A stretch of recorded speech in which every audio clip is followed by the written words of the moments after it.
दिल्ली के लाल किले को केंद्र सरकार ने डालमिया ग्रुप को 5 साल के लिए 25 करोड़ में गोद दे दिया है। गोद देने के बाद देश की जनता लाल किले के बारे में क्या सोचती है, हमारे संवाददाता ने यही जानने के लिए लाल किले जाकर जनता से उनकी राय जानी। काफ़ी दिनों से इंटरनेट सोशल मीडिया पर एक खबर जोर शोर से वायरल हो रही है, जिसमें कहा गया है कि लाल किले को 25 करोड़ रुपए में डालमिया ग्रुप को बेच दिया गया है, जबकि इस खबर जो है सरासर गलत है।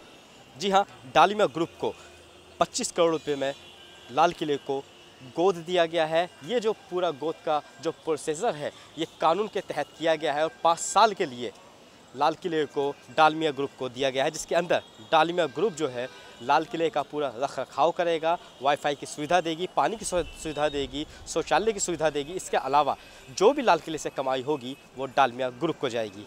जी हाँ, आखिर लोगों को इस पूरे घटना के बारे में कितना पता है, हम लोगों की राय जानते हैं, उनसे जानते हैं कि इस लाल किले के बारे में लोगों को कितनी जानकारी है। जी आइए।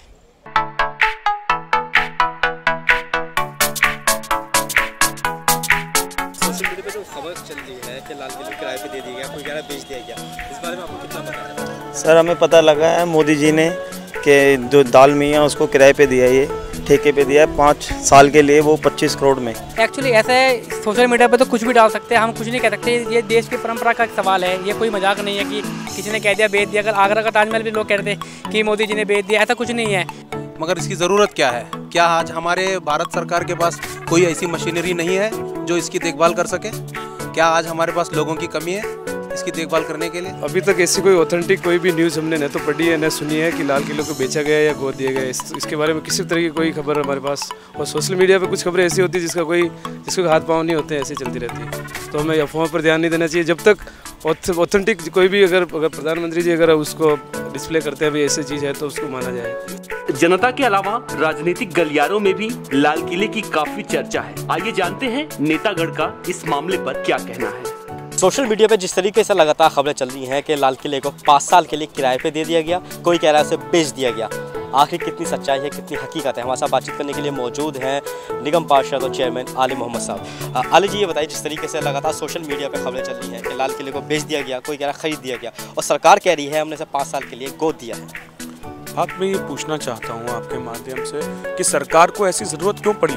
क्या सरकार पूरी दुनिया के अंदर मॉन्यूमेंट्स की हिफाजत, हर पूरे देश के अंदर, पूरी दुनिया के अंदर हर कंट्री, उसकी सरकार जो गवर्नमेंट में होती है, रूलिंग पार्टी, उसकी हिफाजत करती है। सरकार नहीं कर रहा है। जो सरकारी खजाने के अंदर जो फंड होता है और जो एक आर्कोलॉजिकल सर्वे ऑफ इंडिया होता है, जो सिर्फ एक सरकार का ही एक पार्ट है, जिसका सिर्फ जिम्मा यही है, सिर्फ उसका मकसद ही यही है कि वो तमाम देश के अंदर जो मॉन्यूमेंट्स हैं उसकी हिफाजत करे। क्या हमारे सरकार के कंधों में इतना दम नहीं है? प्रधानमंत्री की रैली के लिए, एक रैली के लिए 10 से 12 करोड़ रुपए लग जाता है। क्या सालाना 5 करोड़ रुपए आप अपने मॉन्यूमेंट्स के लिए नहीं लगा सकते? जहां पे 15 अगस्त को आप झंडा फहराने जाते हो, इसी 15 अगस्त को इसी लाल किले पे से आपने कहा था कि देश को बिकने नहीं दूंगा। मुझे लगता है आपने उसी टाइम अपने मन के अंदर सोच लिया था कि सबसे पहले अगर बेचूंगा तो इसी लाल किले को बेचूंगा। सरकार कह रही है, बीजेपी सरकार साफ तौर पे कह रही है, कांग्रेस का जब दौर था जब भी लाल किले को इसी तरीके से गोद दिया गया था। कब गोद दिया था मुझे बताएं, किसी प्रूफ के साथ हो तो हमें बताएं।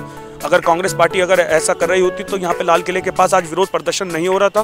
दिल्ली कांग्रेस अध्यक्ष अजय माकन साहब यहाँ पर नहीं आते, यहाँ पर तमाम मंत्री और यहाँ पर पूर्व मंत्री और कांग्रेस का पूरा संगठन यहाँ नहीं आता। ये कांग्रेस का नेतृत्व, कांग्रेस के अध्यक्ष राहुल गांधी जी के नेतृत्व के अंदर आज पूरे हिंदुस्तान के कोने कोने के अंदर मॉन्यूमेंट्स को बचाने की आज लोग यहाँ पर प्रदर्शन कर रहे हैं, प्रोटेस्ट कर रहे हैं। अगर ऐसा होता तो सामने दुनिया के सामने उजागर होती वो बातें, मगर ये तो सिर्फ एक चोचलेबाजी है, अपनी बातों को, अपनी कमजोरी को छुपाने का बीजेपी का एक मकसद है। अगर बात की जाए 100 ऐसी स्मारक हैं, धरोहरें हैं जिन्हें जो है गोद दिया जाना बाकी है, जिसमें से एक अभी लाल किले को दिया गया है, बाकी और जो धरोहर हैं देश की उन्हें भी गोद दिया जाना बाकी है। बिल्कुल ये गलत है, हम इसकी कड़े शब्दों के अंदर निंदा करते हैं। और ये बीजेपी सरकार और मोदी सरकार की और आरएसएस की विचारधारा के साथ बीजेपी चल रही है। उसका मकसद साफ सिर्फ यही है कि इन मॉन्यूमेंट्स को आप गिरवी रख दो, जो अमीर हैं उन उद्योगपतियों को और उद्योगपति बना दो, जो गरीब हैं उनको दिन बर दिन और गरीब बना दो। एक रिक्शा जो टूरिस्ट को लेके जाना चाहती है वो लाल किले के बराबर में खड़ी नहीं हो सकती। मगर एक डालमिया ग्रुप जिसको पता भी नहीं होगा कि लाल किला कितना बड़ा है, आज आपने उसको 25 करोड़ रुपए के अंदर गिरवी रख दिया। हम ये पूछना चाहते हैं कि क्या है कि आप चंद अपने उद्योगपति दोस्तों को क्यों फायदा पहुंचाना चाह रहे हो, क्यों हमारे मॉन्यूमेंट्स को, क्यों हमारे बड़ों की निशानियों को क्यों गिरवी रखने चाह रहे हो? अगर आप ऐसा करोगे तो कांग्रेस पार्टी ही नहीं, इस देश का 125 करोड़ देशवासी विरोध करेगा, प्रदर्शन करेगा, सड़कों पे आ जाएगा, अपने पूर्वजों की निशानियों की हिफाजत करने के लिए आपसे लड़ेगा। अगर उसको जिस भी करने के लिए सजा भी खानी पड़ेगी तो हम जेल भी भरेंगे, मगर हम अपने मॉन्यूमेंट्स को किसी भी हालत में, किसी भी रुपए में, या 5 साल तो दूर की बात है, हम 5 मिनट के लिए भी किसी को गिरवी रखने नहीं देंगे। आगे का जो विरोध होगा आपका किस तरीके से रहेगा? देखिए, विरोध, लोकतंत्र हमारा मुल्क है, लोकतंत्र तरीके से हमारा विरोध रहेगा और हमें विरोध का तरीका है। अभी आने वाले संडे को हम शाम 7 बजे जामा मस्जिद चौक गेट नंबर 1 से लेकर एक मॉन्यूमेंट से लेकर दूसरे मॉन्यूमेंट तक बचाने की पीसफुल एक प्रोटेस्ट करेंगे, पीसफुल तरीके से करेंगे। हम देखेंगे अभी हमारे प्रोटेस्ट के लिए जो हम करेंगे, जहाँ तक होगी हम चाहते हैं कि सोती हुई सरकार को जगाया जाए। अगर ये नहीं जागती है तो हमारी आवाज़ ऐसे ही बुलंद होती रहेगी।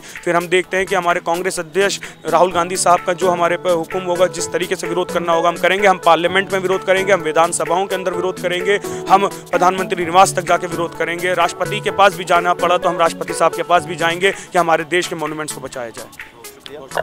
तो ये हमारे साथ बातचीत करने के लिए आली मोहम्मद साहब, जिनका साफ तौर पे यही कहना है कि भले ही लाल किले को गोद दिया गया है लेकिन है सरासर गलत, क्योंकि देश जो है जो अपने लाल किले की हिफाजत नहीं कर सकता वो देश को किस तरीके से चलाएगा। हालांकि हमने लाल किले पर आके आम जनता से भी बातचीत की, आम जनता का भी साफ तौर पर यही कहना है कि लाल किले को जिस तरीके से गोद दिया गया है ये गलत है। हालांकि कई लोगों को तो ये भी नहीं पता कि लाल किले की खबर जिस तरीके से सोशल मीडिया या न्यूज़ चैनल पर चल रही है वो आखिर क्या है। यानी कि साफ तौर पर कहा जा सकता है कि देश की आधी से ज़्यादा जनता नहीं जानती है कि लाल किले को गोद दे दिया गया है या लाल किले को गिरवी रखा गया है।